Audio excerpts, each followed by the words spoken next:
দুনিয়াতে যত অদ্ভুত অদ্ভুত প্রশ্ন সব আপনি মুসা আলাহিস সাল্লামের মাথা থেকে পাবেন। বিভিন্ন বিষয়ে আল্লাহরে প্রশ্ন করতেন। সাইয়েদনা মুসা আলাহিস সাল্লাম আল্লাহরে বললেন, আল্লাহ আপনি আমার এমন একটা জিকির শিখাইয়া দেন যে জিকিরটার শব্দ আপনি আর আমি ছাড়া কেউ জানবে না। দিনে রাতে সব সময় এই জিকির আমি করব, আপনারে ডাকবো, কিন্তু শর্ত হলো এই জিকিরটা জানবে শুধু আপনি আর জানবো শুধু আমি। আল্লাহ বললেন, মুসা পড়ো লা ইলাহা ইল্লাল্লাহ। মুসা আলাইহিস সালাম কয়, মাবুদ এটা তো জাতীয় জিকির, সবাই জানে।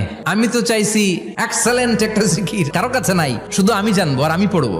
আল্লাহ বললেন, মুসা এই লা ইলাহাকে যদি এক পাল্লায় রেখে দাও, তাম বিশ্ব, সাত আকাশ, সাত জমিনটারে তুলে যদি তুমি আরেক পাল্লায় রেখে দাও, লা রাজাহাত কাফাতু লা ইলাহা ইল্লাল্লাহ, মুহূর্তের মধ্যে লা ইলাহার পাল্লা ভারী হয়ে যাবে।